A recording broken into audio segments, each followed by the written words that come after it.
Hello दोस्तों, नमस्कार, आदाब। दोस्तों, क्या पाकिस्तान इजराइल पर हमला करेगा? आजकल ये सवाल सबसे ज़्यादा उठ रहा है कि क्या पाकिस्तान इस समय पर जिस तरीके से इजराइल फ़िलिस्तीन वॉर चल रहा है, खुलकर दोनों एक दूसरे के सामने आ चुके हैं और जिसे कहते हैं कि वॉर बढ़ता जा रहा है। टर्की फ़िलिस्तीन आर्मी बनाने की तैयारी कर रहा है। अमेरिका जो है वो इजराइल के बारे में ये कह चुका है कि आत्मरक्षा करने का अधिकार सबको है, तो इजराइल को भी है। इस तरीके से जितना भी आपसे लिस्ट बनाना चाहें वो सब की सब यहाँ पर इस समय पर मौजूद हैं। युद्ध हो रहा है और एक तरीके से जू वर्सेस इस्लाम के इस्लाम जो है वो आमने सामने आ चुके हैं। अब ऐसी सिचुएशन में जब जू और इस्लामिक कंट्रीज आमने सामने आ चुके हैं, इजराइल के पीछे फ्रांस, ब्रिटेन से लेकर यूरोपियन यूनियन और अमेरिका तक खड़े हुए हैं और अरब वर्ल्ड और टर्की वगैरह जो हैं वो इस समय पर तैयारी कर रहे हैं कि क्या इजराइल के साथ एक फुल फ्लेजेड वॉर छेड़ा जाए या नहीं छेड़ा जाए। ऐसी सिचुएशन में दुनिया में पाकिस्तान एक ऐसा देश है जो अपने आप को इस्लाम का रक्षक बताने की कोशिश करता है और पाकिस्तानी आर्मी के बारे में ये कहा जाता है कि ये फौज ही दुनिया में इस्लाम की रक्षा करने के लिए बनाई गई है। और पाकिस्तान का जो एटम बॉम्ब यानी न्यूक्लियर बॉम्ब है वो भी सिर्फ और सिर्फ इस्लामिक फोर्स या इस्लाम की रक्षा करने के लिए बनाया गया है। ऐसी सिचुएशन में कयास ये लगाए जा रहे हैं, सवाल ये उठता है कि क्या पाकिस्तान इजराइल पर हमला कर सकता है। नॉर्मली अगर आप सिचुएशन को देखें तो आपको काफ़ी कुछ समझ में आएगा कि असलियत में यहाँ पर सिचुएशन है क्या। इस समय पर जिस तरीके से इजराइल और फिलिस्तीन आपस में लड़ रहे हैं तो ये लड़ाई अप्रॉक्सीमेट लगभग 5 से 6 हज़ार किलोमीटर दूर इधर की तरफ हो रही है। अगर ये 5 से 6 हज़ार किलोमीटर दूर के करीब यहाँ पर हो रही है और यहाँ पर ये पाकिस्तान है, तो ऐसी सिचुएशन में पाकिस्तान और इजराइल जो हैं वो आमने सामने क्या आएंगे, ये सवाल सबसे बड़ा है। क्योंकि अगर पाकिस्तान को देखो तो वो अपने आप को इस्लामिक रिपब्लिक कहता है और इस्लामिक रिपब्लिक का मतलब है कि इस्लाम के नाम पर उसकी फॉर्मेशन हुई थी और कहीं ना कहीं ये सिक्योरिटी ऑफ इस्लाम या फिर यूं कहें कि वार फॉर इस्लाम के लिए ही बना है। अगर आप ये कहें कि आर्मी, तो वो असलियत में प्रोटेक्शन ऑफ इस्लाम के लिए बनी है, वो प्रोटेक्शन ऑफ इस्लाम की बात करती है। और पाकिस्तान का जो न्यूक्लियर बॉम्ब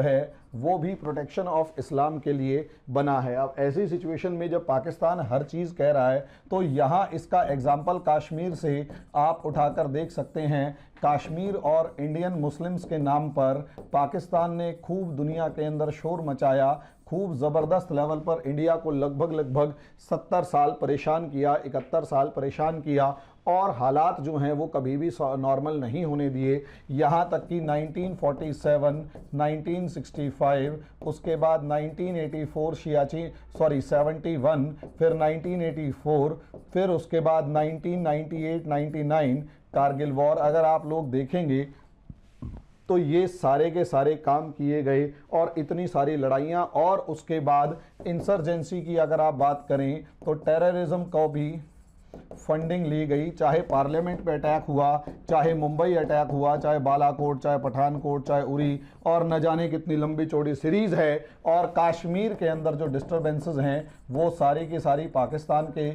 ही देन है। अब ऐसी सिचुएशन में अगर आप देखें तो पाकिस्तान ने इंडिया को इतना ज़्यादा परेशान किया है और उसके पीछे का सबसे बड़ा एक रीज़न है इस्लाम की रक्षा। ऑन द नेम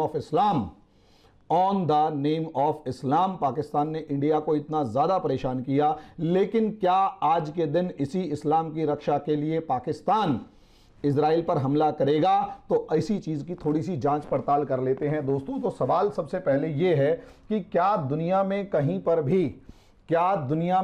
पर भी इस्लाम के नाम पर जो भी एट्रोसिटीज़ हुई हैं उसके अंदर पाकिस्तान बीच में बोला है? तो आंसर है नहीं। अगर आप पाकिस्तान की बात करें तो सबसे पहले पाकिस्तान खुद ही उस समय कटघरे में खड़ा हो गया जब बांग्लादेश के अंदर 20 लाख से ज़्यादा औरतों के बलात्कार किए गए, मार डाला गया और 3 करोड़ के करीब बांग्लादेशी मुस्लिम्स को बांग्लादेश छोड़कर भारत के अंदर शरण लेनी पड़ी। ऐसे ही क्या अगर आप देखें तो इसी पाकिस्तान के अंदर, जॉर्डन के अंदर, इसी पाकिस्तान ने जॉर्डन के अंदर लगभग 25,000 पैलेस्टीनियंस को मार डाला था। इस पाकिस्तानी आर्मी ने जॉर्डन के अंदर और इसी पाकिस्तानी आर्मी ने बांग्लादेश के अंदर 25,000 पैलेस्टीनियंस को मौत के घाट उतार दिया था जनरल जिया उल हक के टाइम पर, और खुल के मारा था जबरदस्त तरीके से 1968-69 के आसपास। और यही पाकिस्तान है जब उसे उइगुर मुस्लिम्स के नाम पर बोलने के लिए कहा जाता है तो उइगुर मुस्लिम्स के नाम पर इनकी नानी मर जाती है और चाइना के सामने उफ की आवाज नहीं करते। कोशिश करी इमरान खान ने तो चाइना ने साफ कहा ये हमारा मैटर है, we will deal, it is not your business, ये तुम्हारा काम नहीं, आराम से बैठो।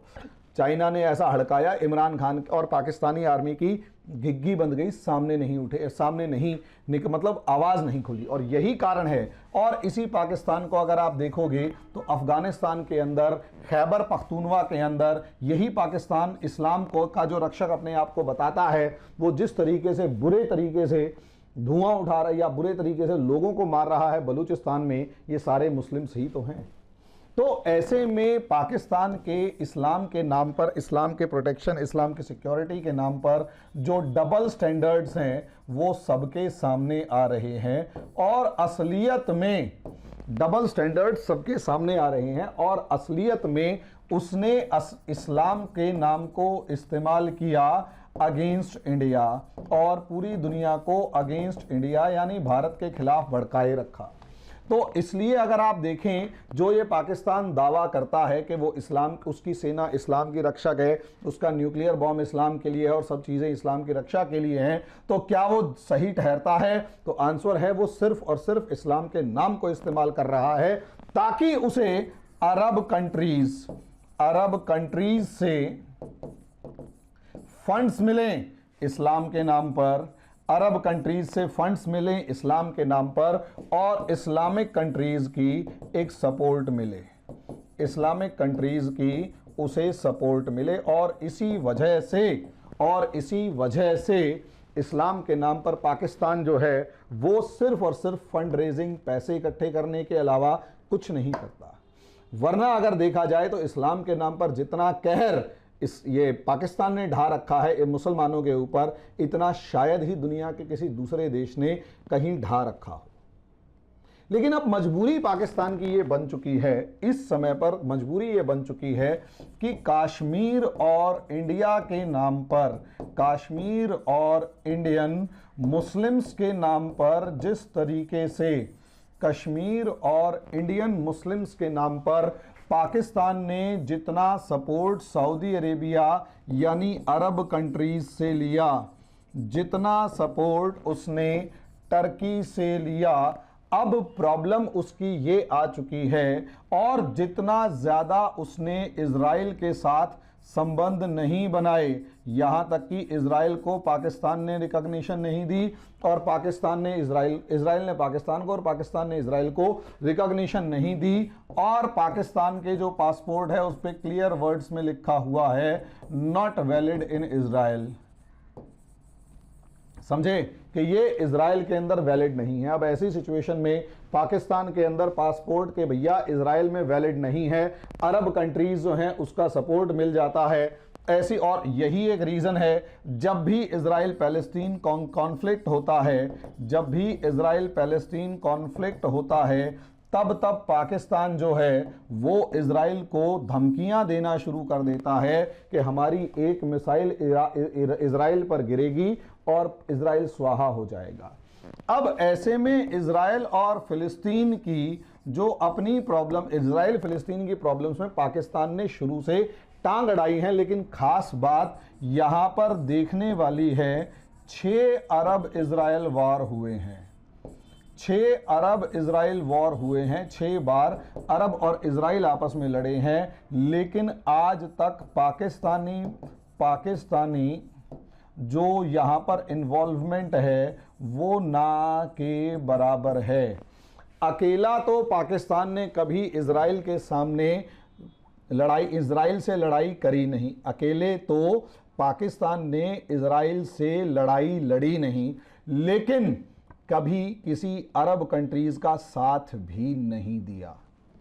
ये रियलिटी है। कोई मिलिट्री इन्वॉल्वमेंट डायरेक्ट इजराइल के साथ नहीं हुई। रीज़न क्लियर है, शोर भले ही मचा लें, शोर मचाया जाता है कॉमन मासेस के इमोशंस के अकॉर्डिंग, यानी आम जनता की भावनाओं के अनुसार शोर मचाया जाता है। अरब देश जो है, पाकिस्तान जो है, वो डिसीजन लेता है देखो दो चीजें होती हैं, एक रियलिटी यानी वास्तविकता, और दूसरा वास्तविकता है जो सरकार डिसीजन लेती है, और दूसरा होता है बोलने के लिए, और बोलने के लिए आम जनता के हितों को ध्यान में रखते हुए बोला जाता है। बोलने के लिए आम जनता के हितों को ध्यान में रखते हुए बोला जाता है, आम जनता के इमोशंस यानी भावनाओं को ध्यान में रखते हुए बोला जाता है। और आम जनता की भावनाएं क्या हैं दोस्तों? आम जनता की भावनाएं क्लियर वर्ड्स में है कि फिलिस्तीनी हमारे भाई हैं। अब ऐसे में पाकिस्तान शोर तो पूरा मचाता है, शोर पूरा मचाता है, लेकिन क्या इजराइल से डायरेक्ट पंगा लेता है? कभी नहीं। क्या इजराइल से डायरेक्ट पंगा लेगा? आंसर है कभी नहीं। क्यों भाई? असलियत में पाकिस्तान और इजराइल के बीच में अगर आप डिफरेंस देखना चाहें तो आपको ज़मीन आसमान का डिफरेंस मिलेगा। सबसे पहली बात, एक तो इनका कोई कॉमन बॉर्डर नहीं है। पाकिस्तान और इजराइल का यहाँ पर इतना 4 देश बीच में आते हैं दोस्तों, कोई कॉमन बॉर्डर नहीं है। अगर कॉमन बॉर्डर नहीं है तो क्या ये डायरेक्ट मिलिट्री एक्शन कर सकते हैं अकेले? तो डायरेक्ट मिलिट्री एक्शन क्या ये अकेले कर सकता है? तो आंसर है नहीं। क्या पाकिस्तान एयर फोर्स का इस्तेमाल कर सकता है? आंसर है नहीं। क्या पाकिस्तान मिसाइल्स का प्रयोग कर सकता है? आंसर है यस। लेकिन सवाल यहीं से उठता है, अगर वो मिसाइल का इस्तेमाल करे और उसके बाद न्यूक्लियर बॉम्ब का इस्तेमाल करे तो क्या वो इस्तेमाल करेगा? तो आंसर है कि भाई मिसाइल अटैक अगर किया गया तो असलियत में यहाँ समझ लीजिए तो कि इजराइल का एंटी मिसाइल डिफेंस सिस्टम तो बहुत ज़बरदस्त है। Anti missile defence system iron dome और दूसरे नामों पर बहुत मशहूर है। और यहाँ पर दूसरी तरफ पाकिस्तान ने मिसाइल अटैक किया तो हो सकता है इजराइल बच सके, इजराइल के अंदर कैलिबर है, लेकिन इजराइल ने पाकिस्तान के ऊपर मिसाइल अटैक किया तो क्या पाकिस्तान के पास एंटी मिसाइल डिफेंस सिस्टम है? तो आंसर है नहीं।